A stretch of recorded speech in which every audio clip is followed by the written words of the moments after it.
नमस्कार, आप देख रहे हैं तिरहुत न्यूज। मैं आपके साथ आकाश मिश्रा। बिहार में विधानसभा चुनाव को लेकर सभी पार्टी तैयारी शुरू कर दी है।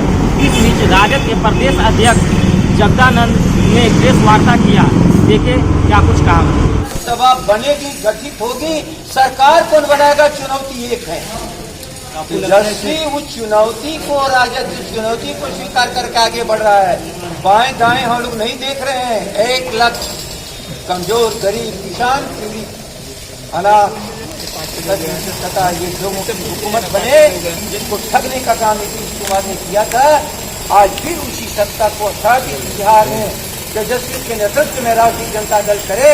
इस अभियान में राष्ट्रीय जनता दल खड़ा है। इक्का दुक्का क्या कर रहा है ये कोई फिक्र नहीं है सर। अच्छा, तो हमारे पास निकासी है ना, है हो सकता है तो कमी हो रही है। आप ध्यान दो, खजाने के पास ही ना कोई जाता है। हम लोग तो गंदी नाले के पास नहीं जा रहे हैं। जो मैंने कहा था, मैं गंदे नाले के पास नहीं जा रहा हूँ, लेकिन कोई खजाना में आकर के कुछ चेंज लगाना चाहता हो तो अभी तो 60 लाख लुटवा दिया है, तो 60 लाख काम करेगा कि नहीं समय। याद रख लेना, कल का 60 लाख की लूट आज राष्ट्रीय जनता दल की लूट साबित कर रहे हैं कि लुटेरे नहीं है, तोड़ने वाली। उन लोगों का ये भी कहना है सर कि जो 5 MLC गए हैं, आप वहाँ से हटाइए तो हम सुन पाएंगे। MLC जो 5 गए हैं उन्होंने 35 MLA का सिग्नेचर करा के पहुँचाया। मैं पूछ रहा हूँ, वो 50 लाख लूटा है, उसके पहले भी लूटा है। हो सकता है तो बैंक लूट करके हो सकता है कि कुछ इधर। इसलिए मैंने एक ही कहा, शराब की दुकान रहेगी, गांव के इक्के दुक्के बच्चे फंस जाएंगे। जो भी लोग देने वाला, बिहार को आरसीपी टैक्स देने वाला, करोड़ों अरबों इकट्ठा करने वाला, सृजन के माध्यम से हजारों करोड़ की खजाने की लूट पर उसको भरोसा है। हो सकता है उसी का प्रयोग कुछ करता हो। लेकिन आप तो बहादुर लोग हैं, आप तो जनता के चौखंबा राज्य हैं, लोकतंत्र के चौथे खंबे हैं। आप लोग ताकत के साथ खड़े रहिए, हम लोग जनतंत्र को कभी डूबने इस परिपाटी को कैसे आरजेडी देख रही है, जो एक नया ट्रेंड दूसरे को तोड़ लेना। मैं एक लाइन में कह रहा हूँ, कल कौन करेगा ये कल तय करेगा। और कल एक ही चीज तय करने जा रहा है कि 5 साल की आप लोग भी अपने MLC उम्मीदवारों की घोषणा करने वाले हैं। MLC के लिए उम्मीदवारों और नीतीश का कितना बड़ा विकास है मैं बता चुका हूँ। सन 14 का लोकसभा का चुनाव की लोकप्रियता का मापदंड है, जहाँ वो शून्य पर खड़े थे और आए थे लालू जी की शरण में, पैरों पर गिरे थे। ये तो लालू जी से छिटका हुआ एक आध अंश है। जो समाजवादी ताकत हमारी है, जो मूल, आज उसके लालू प्रसाद जी प्रतीक हैं। जयप्रकाश, डॉक्टर राम मनोहर लोहिया, स्वर्गीय कर्पूरी ठाकुर की जो धारा है, आज उसका नेतृत्व करता है लालू प्रसाद। याद रखिए, यदि ताकत नहीं रहती हम लोग के पास तो पैरों पर आके नहीं गिरते। लोग कहते हैं कि आप लोगों ने मुख्यमंत्री क्यों बनाया। दंगाइयों से लड़ने के लिए हम कोशिश करते हैं कि कोई बिखरा हुआ आदमी, छिटका हुआ आदमी भी आता है तो उसको शरण हम लोग देते हैं, क्योंकि मूल हमारी लड़ाई धार्मिक उन्मादियों से है, जो देश को खंडित करना चाहता है। और ऐसे ही खंडित करने वालों का साथ देने वाले नीतीश कुमार जी, तोड़ फोड़ कर लो थोड़ा सा, कोई फर्क नहीं पड़ता। चलो 12.5-13 करोड़ जनता इंतजार कर रही है आपका।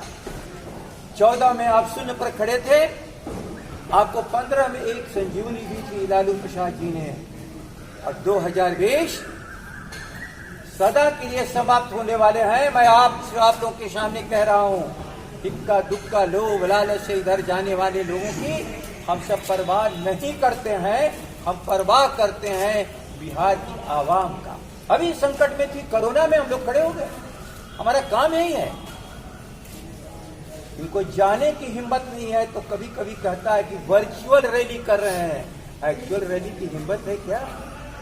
एक्चुअल रैली की हिम्मत ही नहीं है तो वर्चुअल रैली कर रहे हो, नाटक कर रहे हो। जिनको जनता के बीच में जाने का आज साहस नहीं है, वे लोग लालच से जो कुछ भी कर रहे हैं, जनता इनको घृणास्पद निगाहों से देख रही है। उस घृणा वाली निगाह से बचना ऐसा संभव नहीं है। इस बार समाप्त होने वाले हैं। ये भस्मासुर की तरह इस बार खुद संस्थापक नेता हैं, वो आज के नेता नहीं है। वह स्वर्गीय कर्पूरी ठाकुर के सहयोगी रहे हैं। जयप्रकाश के आंदोलन की उपज है। कभी उनका पैर डिगने वाला नहीं, एक से एक चीजें उनके सामने आई, कभी डिगी नहीं। हम लोग की शुभकामना है कि स्वस्थ होकर के जल्दी सड़क पर आवे और समाजवादी आंदोलन का जो झंडा है, उस झंडे को लोग चाहते हैं झुका देना, उसको ताकत दें। समाजवादी आंदोलन की ताकत है। मैं नहीं समझता हूँ, हम लोग से संपर्क नहीं हो पा रहा है, आइसोलेशन में है।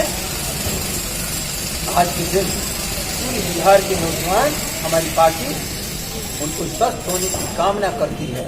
स्वस्थ होकर के हम लोग के बीच में आवे और जनता की वो लड़ाई करें। आप उन्हें मनाने की पूरी कोशिश करेंगे अभी भी?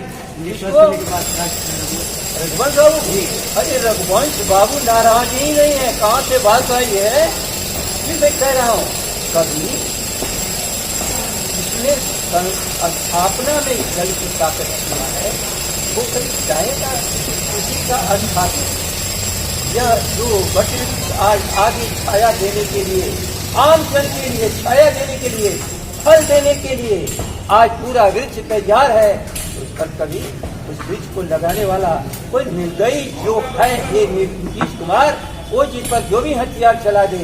लेकिन संस्थापक नेतृत्वकर्ता आदरणीय रघुवंश बाबू हम लोग सम्मानित नेता है, हम लोग साथ रहेंगे। हम लोग उन्होंने इस्तीफा दिया है, ऐसी जानकारी आपके बताइए कि अपने पद से उन्होंने इस्तीफा दिया है। क्या दिया है? उपाध्यक्ष के पद से आपके पास आया है? आपके पास आया क्या? नहीं तो हमें भरोसा है कि वो कभी करे ही नहीं सकते। हमें भरोसा है, हमारे सभी साथियों को भरोसा है। और उन्होंने कभी याद रख लेना, आप ही लोग कहते थे कि मोदी को हटाने के लिए खाली पिटते वक्त भीड़ में शामिल होने से रूढ़ी हो गए। जो अब जीवन पर खतरा दे रहा हो, धार्मिक उन्मादियों को समाप्त करने के लिए, जीवन को उत्सर्ग करने के लिए तैयार हो, आज परिस्थिति वही है तो भी लड़ाई और संघर्ष का। तो जो जीवन को खतरे में डाला हो, इस पार्टी को स्थापना से लेकर के आज तक बढ़ाने में वो क्यों पात्र देंगे? हम लोग के पास कागज नहीं आया है और मुझे लगता आएगा नहीं।